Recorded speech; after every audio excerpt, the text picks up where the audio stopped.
Hi, greetings from the Pacific Northwest. Bo here, doing a style of video I haven't done in a while, vinyl finds. And what you will find in this video is that I have started to, when I go to the gym in the morning, and I'm on the treadmill, I like to put a record. I just go to YouTube and play an album. And what I've been doing is a lot of these albums that I purged, I started listening to them in the morning. And while I'm on the treadmill, and a few of them I've decided if they're, because they're, let me retrack a little bit here, let me backstep a little bit. Some of these albums weren't super expensive, and they're on the cheaper side, and so I've actually been purchasing a few of them back. So I've got a few. There's 4 rebuys, 1 brand new purchase. Start with the top one. This is Chad and Jeremy of Cabbages and Kings. I was talking with my friend Mark Glasswork at Aftermath about this record today. Somehow it came up in conversation, just oddly. I don't remember why. But so I decided to give it a listen. I believe it was them, not Peter and Gordon, that were on the old Batman TV series. I have a couple of their other, the more folk style, pop style records. This and The Ark were kind of, I'm getting some glare here, sorry. This and The Ark were kind of them trying to kind of capture that psychedelic sound.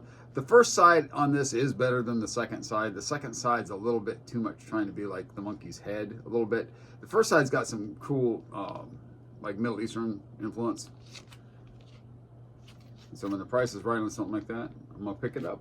So there's that one. The Cherry People. What's interesting about this Cherry People, this was super cheap too. They had the big hit And Suddenly, but somebody decided to color all their faces on the gatefold. But Jimi Hendrix was a big fan of this group. They had the hit with And Suddenly, but they were influenced by his music. It would not come out on this album per se, but live they had a lot heavier sound that was more Hendrix influenced. This is a but some people like to call it a pop psych album. I think it's really just more of a pop album. I mean, it's trying to be psychedelic on the front. It's got that textured cover.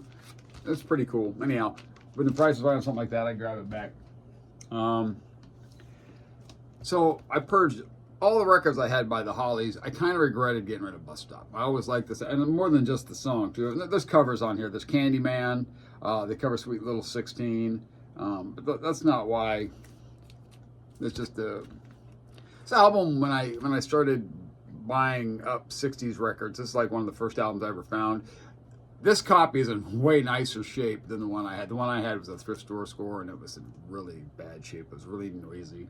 So it's nice to have a nicer copy back. It's on Imperial. The Hollies, Bus Stop. Getting that glare again. Sorry about that. So this is a group that was produced by Tommy James and the Shondells, alive and kicking. I actually think this is the album. This is the actual album I had. I remember having this big cutout here like this, and the hype stickers. He wrote the song "Tighter, Tighter" for them. He produced the album. He wrote the song "Tighter, Tighter," which is a poppy song. The rest of this is actually kind of, it's kind of more, I don't want to say R&B, but it's got more funk. It's got more of a funk sound, I think. Especially this came out in 1970. For something that came out in 1970, it's not bad. And then the last one I got it's a brand new one. I was a big fan of the TV show when I was a kid, and this is more about recapturing youth because the music is honestly kind of. It's of its time. It's very saccharine. I think that's a pretty fair term. This was a TV show, Sid and Marty Krofft. It was on Saturdays back when I was a little kid. Liked the Bugaloos a lot.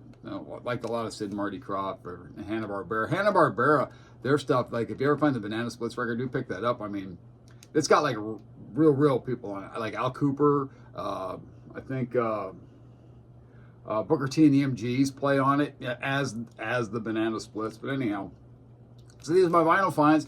I will say this too. I've kind of been making more of a concerted effort. It's been a little bit odd, as I also enjoy sports cards, and I enjoy movies too, but I don't show movies on here.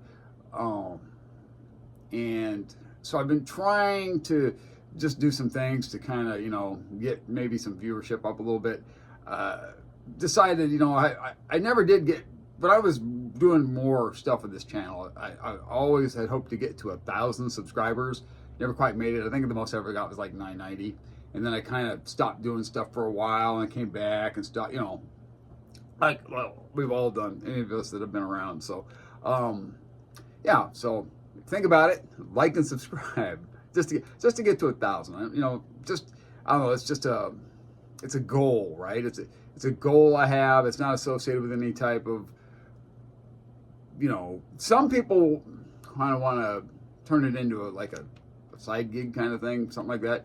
I just want to see if I can do it, if I can get to that 1,000 subscribers, which isn't much. Most people get that pretty easily these days. So that this channel, which was kind of, down a lot, that the numbers kind of stayed, I think I dipped below 900 once. I got down to 880 or something like that. But anyhow, think about it, like and subscribe. I appreciate it. You guys all take care. We'll talk to you later. Bye.